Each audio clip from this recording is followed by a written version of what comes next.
So I think it's fairly safe to say that Trevor Lawrence will be the first overall pick um, in next year's NFL Draft 2021 NFL Draft. Um, he's the consensus number one overall pick, and I don't think that'll change this year.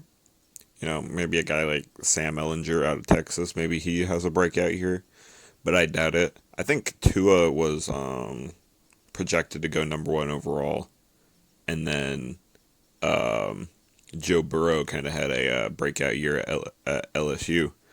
So it's not unheard of that the projected number one pick going into the season ends up being a lower pick because of somebody else's breakout year. Now, is Trevor Lawrence going to win the Heisman? Maybe. Uh, uh, Probably. If they have a year like they did last year, and then they end up winning the national championship game, um, he'll probably win the Heisman this year and then go number one overall. But if a guy like who knows somebody out of somewhere could have a breakout year, win the Heisman, the national championship game, and then go number one overall, even though right now they're not on anybody's radar to go number one overall. It most likely will be a quarterback, and it most likely will be Trevor Lawrence. Now, before the NFL season started, everybody had Jacksonville tanking and going after Trevor Lawrence at number one. Jacksonville beat Indianapolis week one, and now everybody's saying that Jacksonville is not tanking and that they are actually sticking with Gardner Minshew and they are going for a playoff run this year.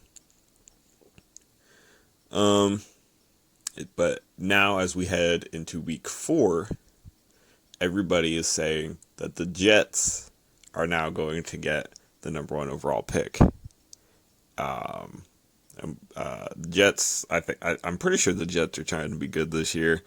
You couldn't really tell if you watch their games. But yeah, everybody's basically saying, "Oh, the Jets are 0-3, and they're incredibly dysfunctional and awful. Sam Darnold's uncomfortable. Adam Gase is incompetent. All that stuff. So they're probably going to get Trevor Lawrence. At least that's what the mindset has kind of changed to over the past 3 weeks. But why the Jet? Is it because of their record? Is it their record mixed with the fact that Adam Gase is their head coach and all of his all of his problems and everything as a head coach? But the thing is, they're not the only team that is kind of looking a little dysfunctional at the moment. They're kind of looking like they have all the right pieces, but they just can't put it together because of their kind of incompetence at running an NFL franchise. One team I look to is the Atlanta Falcons, who are also 0-3. And I look at them and I'm just like, Matt Ryan, he's kind of getting there in age. He's 36. I think he's signed until 2022. So I'm wondering, do they fire Dan Quinn, tank, draft Trevor Lawrence, and then have him sit behind Matt Ryan for 1 or 2 years? Probably only 1 year. I can see that being a very attractive way to manage a quarterback after the success that Patrick Mahomes has had. Um, I don't know if that would be if that would be something that they would do, but there are plenty of teams that still haven't won a game. There are plenty of teams that could both intentionally and unintentionally get the number one overall pick, aside from the Jets, like the Vikings or the Broncos or the aforementioned Falcons, the Giants. But I don't think the Giants would draft a quarterback. Though, if you do have the number one overall pick, you might just draft Trevor Lawrence. Um, because obviously Trevor Lawrence is better than Daniel Jones. Um, but you never know. You never know what could become of Daniel Jones. I think Daniel Jones works with the Giants, and I'm actually excited to watch them this year. I watched them against Pittsburgh, and I thought they played a good game. They lost. They're not there yet, and especially with Saquon Barkley being out, um, they're not going to be there this year. But I think they should keep Daniel Jones, and that they should. I do think that they should not be trying to win. They should get as high a draft pick as they can. But if they do get the number one overall pick, it's kind of a no-brainer to select Trevor Lawrence. But I do think they should keep Daniel Jones. Maybe trade the number one overall pick for somebody else. Who knows what they could do? But that's another. Um, but I don't think that the Jets should automatically be the favorites to have the worst record. I don't think that should be an automatic like the Jets. They're 0-3. Adam Gase is the head coach. There was that rumor going around that if they don't win tonight, then they're going to fire Adam Gase and just go with an interim for the rest of the season. That could work.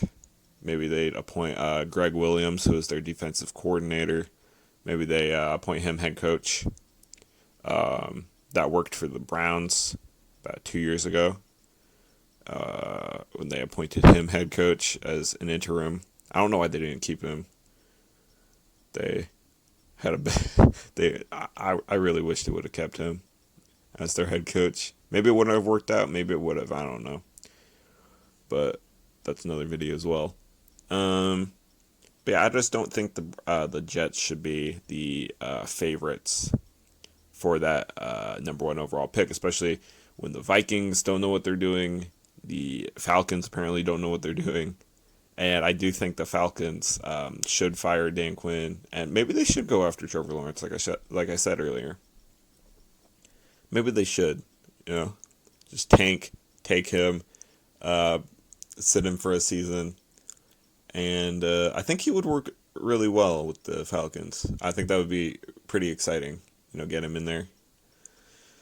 Um, yeah, because I don't think Matt Ryan and Dan Quinn are really getting it done in Atlanta. I think they could use a boost, like getting Trevor Lawrence.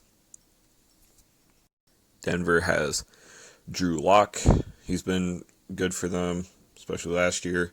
I don't think they should move on from him. But then again, with the same with the Daniel Jones situation, it's just like, do you just pick the obvious better talent over what could be a better fit for your team? Like, um, Kyler Murray obviously fits better with the Cardinals than Josh Rosen did, though I don't think that Josh Rosen really got a fair shake in Arizona. So I think that was a case where you would draft number one quarterback and get rid of what you had, even though what you had might have been a better fit, though I don't think he was. So maybe that situation's not as applicable here with a guy like Trevor Lawrence, who I don't know would fit better with Saquon than Daniel Jones does.